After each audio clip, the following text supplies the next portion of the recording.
There's a new field in brain science, social neuroscience, that studies the circuitry in two people's brains that activates while they interact. And the new thinking about compassion from social neuroscience is that our default wiring is to help. That is to say, if we attend to the other person, we automatically empathize, we automatically feel with them. They're these newly identified neurons, mirror neurons, that act like a neural Wi-Fi, activating in our brain exactly the areas activated in theirs. We feel with automatically.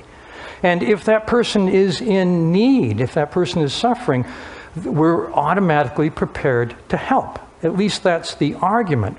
But then the question is, why don't we? And I think this speaks to a spectrum that goes from complete self-absorption to noticing, to empathy, and to compassion. And the simple fact is, if we are focused on ourselves, if we're preoccupied, as we so often are throughout the day, we don't really fully notice the brother-in-law, who's an expert on horror and terror. He wrote the annotated Dracula, the essential Frankenstein. He was trained as a Chaucer scholar, but he was born in Transylvania, and I think it affected him a little bit. At any rate, at one point, my brother-in-law, Leonard, decided to write a book about a serial killer. This is a man who terrorized the very vicinity we're in many years ago. He was known as the Santa Cruz Strangler, and before he was arrested, he had murdered his grandparents, his mother, and 5 co-eds at UC Santa Cruz. So my brother-in-law goes to interview this killer, and he realizes when he meets him that this guy is absolutely terrifying. For one thing, he's almost 7 feet tall.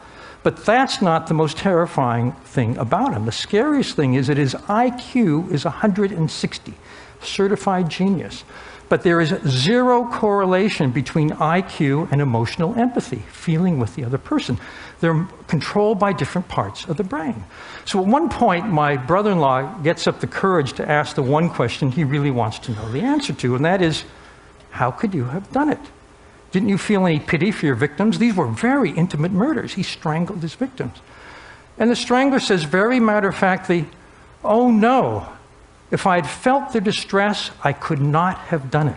I had to turn that part of me off. I had to turn that part of me off. And I think that that is very troubling. And in a sense, I've been reflecting on turning that part of us off. When we focus on ourselves in any activity, we do turn that part of ourselves off if there's another person. Think about going shopping.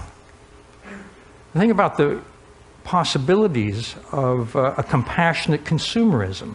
Right now, as Bill McDonough has pointed out, the objects that we buy and use have hidden consequences. We're all unwitting victims of a collective blind spot. We don't notice and don't notice that we don't notice the toxic molecules emitted by a carpet or by the fabric on the seats, or we don't know if that fabric is a technological or manufacturing nutrient that can be reused, or does it just end up in a landfill? In other words, we're oblivious to the ecological and public health and social and economic justice consequences of the things we buy and use. At the end of the day, I was going down to the subway. It was rush hour, and thousands of people were streaming down the stairs. And all of a sudden, as I was going down the stairs, I noticed that there was a man slumped to the side, shirtless, not moving, and people were just stepping over him, hundreds and hundreds of people.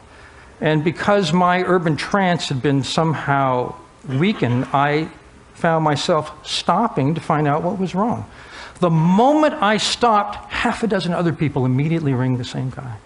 And we found out that he was Hispanic, he didn't speak any English, he had no money, he'd been wandering the streets for days, starving, and he'd fainted from hunger. Immediately, someone went to get orange juice, someone brought a hot dog, someone brought a Subway cop. This guy was back on his feet immediately. But all it took was that simple act of noticing. And so I'm optimistic. Thank you very much.